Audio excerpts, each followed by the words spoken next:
This video is about background setups for YouTube video. We're going to go behind the scenes. Does it affect your reason why? Is it deterring your next great video? We're going to talk about this right now. Okay, I got the recorder on this time. I'm going to do this nonsense again. Now, this is probably the 6th time I'm doing this particular video. The 5 times previously first time I spent a lot of hours editing this video, and when I rendered it, it came all apart. Apparently I had 2 different cameras, and I resized the video in the editing program thinking I knew what I was doing and I could handle it. As far as the audio, I did the same thing with the audio, figured I could handle that and do a manual syncing.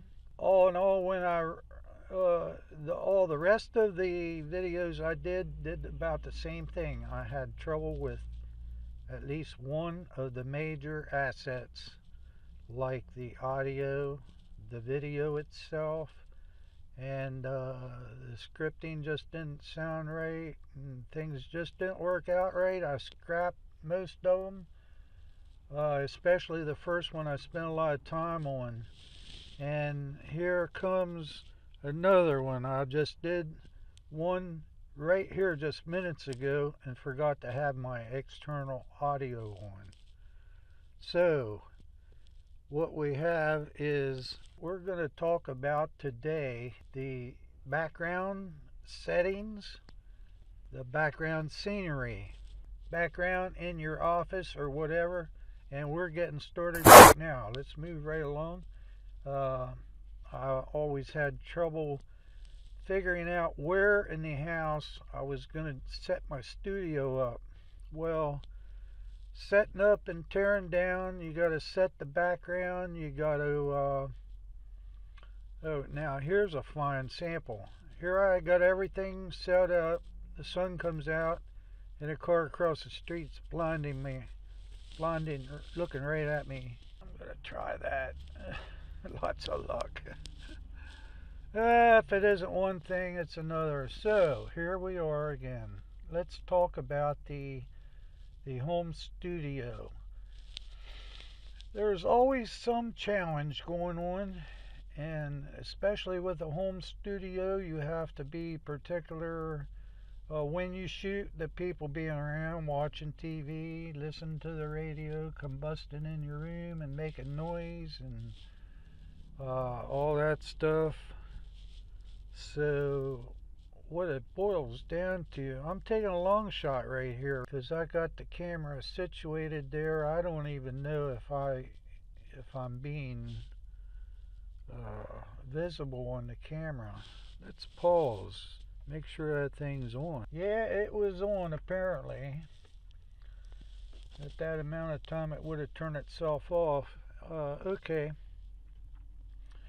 so what I have done in the home studio, I finally got my scenery set up where I could slide, move it around real quickly. I got my lights set up, and sometime I'll share with you how my lights look.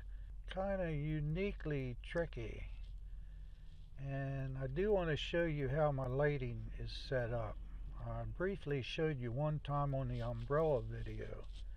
However, all that setting up and tearing down and moving stuff around is a deterrent to shoot the next great video. So what we have is my Y big enough to continue attempting to do this. Now, one big thing I got a problem with, I have a Sony A6000 which has no monitor on that you can flip out and frame yourself. So I worked and tried to get a Miro sitting back, which I did, and was using that for a while. I even bought a $50 monitor because all I wanted to do, I bought a cheap monitor because all I wanted to do was frame and make sure I was in the frame. Finally, you do have everything set up, and it's very difficult to find the right time of day when there isn't going to be somebody busting in your room making noise out watching TV in the next room down, or come busting in on you and the phone ringing and all kinds of stuff going on. I'm sure you are aware of that. So what happens next, I move out into my van out in front of out in the driveway. I got a big garage door, a big white garage door that reflects the light very nicely on an overcast day. However, I gotta wait till the afternoon for the sun to be in the right position, possibly, and then on an overcast day, that even the light reflecting off that garage door sometimes blows out the picture. It gets a little too much light even on an overcast day. So one challenge right after the other.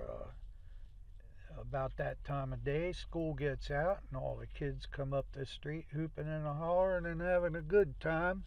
The next thing they are out there playing ball out in the middle of the street or doing something. So let's move on to a park.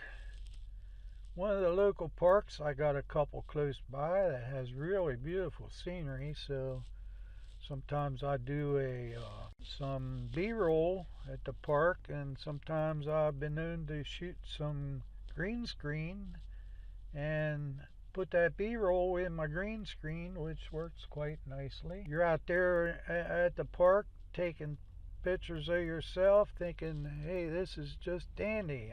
It's working really nice, and along comes the park ranger. Hey, what's going on here? What are you doing? Sometimes you have to have a permit at doing stuff like this, especially if you look like you're a professional.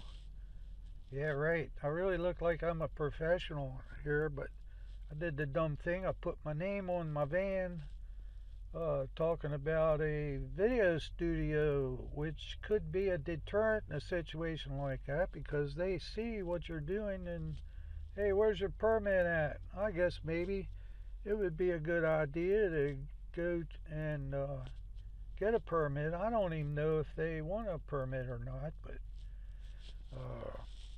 so far I haven't been questioned to see a permit or anything, but there's always that possibility. So the next step, oh, I just found another product, another tool that I just sent away for, and I'm going to have to wait a couple days to do the next video because I really need that tool. So I'm sitting, there's another, I'll be polite, just call it another excuse. I had some other words I'd like to use, but here we are, one excuse after another. And so you get all this straightened out, and then along comes your neighbor and borrows your hatchet. What the hell does your neighbor borrowing the hatchet have to do with it? Well, one excuse is as good as the next. So there you are again. How big is your why? How big is my why? Am I worried about somebody out in public seeing me doing these videos? Is my why big enough? Is your why big enough? Do you feel you're making an ass out of yourself? Is your why big enough? Are they paying your bills? Don't you think it's time to do something? You could do just like play a John Chow and go out there and go to the restaurant and throw your video camera up, your cell phone on a selfie stick, and watch yourself eat. order these fantastic dishes? Does it matter? Is your why big enough? Are you worried someone will pull up beside of you and look over at you and see that camera and think, who is this guy? What's he think he is, you know? What does it matter what they think? It doesn't matter what they think. Like I said before, they aren't paying your bills. Is your why big enough? Is your why big enough to stand up, sit down, and do that selfie? So, now if you got anything out of this video, these short video tips that I produce, be sure to give me a thumbs up and please subscribe. And when you subscribe, you'll see a bell icon. Click that bell icon and that will set you up for notification of my next great video. And I do appreciate your time, and I hope you got something of value out of this short instructional video visual. And we will be back with some more. So click that bell.